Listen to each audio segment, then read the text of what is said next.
Hello student, तो इस video में हम ये देखेंगे, उसमें हमने 9 इंची की बॉल को दिखाया था, इसमें हम 4 इंची की 4.5 इंची की बॉल को दिखाएंगे और उसमें किस प्रकार की चाल होती है।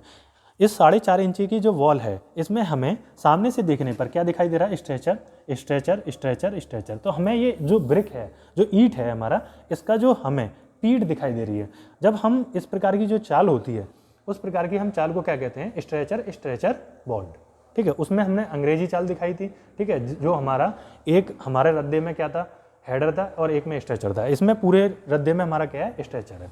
इसमें भी हम ये ध्यान देते हैं कि इसमें जो जॉइंट हैं वो हमारे एक दूसरे के ऊपर ना आए। ठीक है, हमारा ये जॉइंट और ये जॉइंट क्या है? हमारे दूर दूर हैं। कभी ऐसा ना हो कि ये जॉइंट हमारा इधर आ जाए। ठीक है, तो कभी भी हम इन चीज़ों का ध्यान देते हैं।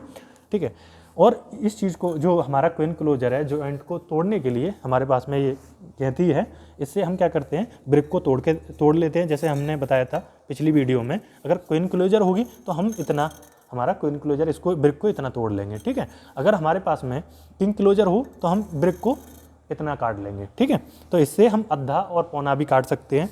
ये हमारे पास में प्लम बॉब है, साहुल बोलते हैं इसको।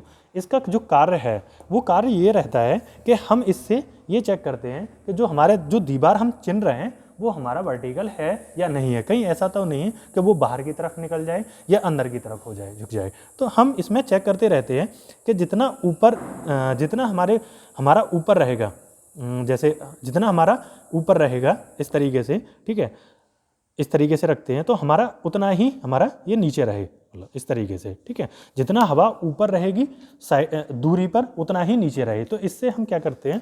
हम कॉलम का भी जब हम शटरिंग करते हैं, उसकी फर्माबंदी करते हैं, तब उसको हम शटरिंग को भी हम क्या करते हैं? वर्टिकल रखने के लिए इसका प्रयोग करते हैं। इसको प्लम बॉब बोलते हैं, साहुल बोलते हैं।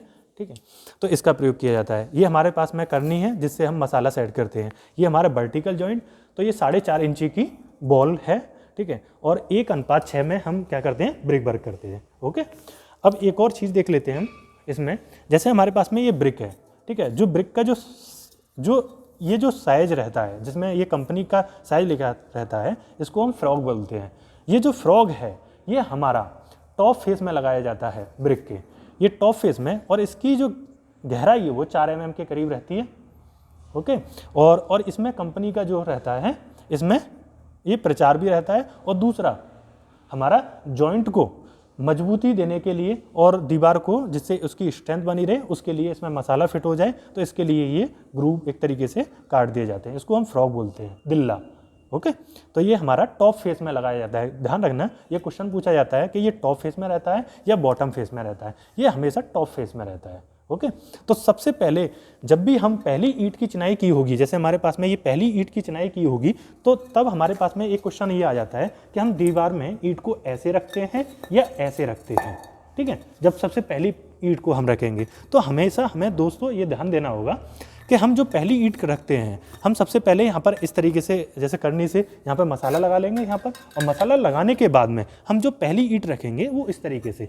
क्योंकि हमारा सबसे पहले तो हमारे पास में ये बिल्कुल फ्लैट सरफेस है, लोड को ज़्यादा एरिया में डिस्ट्रीब्यूट कर देगा। दूसरी तरफ जो ऊपर का जो रद्दा लगेगा, उसके लिए इसमें मसाला सेट हो जाएगा। तो हम पहली ईंट को हम इस तरीके से रखते हैं। ठीक है, तो ये चीज़ें हमें ध्यान देने वाली चीज़ होती है कि पहली जो ब्रिक रखी जाती है वो इस तरीके से रखते हुए हम दीवार बनाते हैं। ठीक है, इस तरीके से। और ये जो जॉइंट है, इन जॉइंटों के बीच में जो मसाला रहेगा वो हमारा 10 mm या 1 सेंटीमीटर से ज़्यादा नहीं होना चाहिए।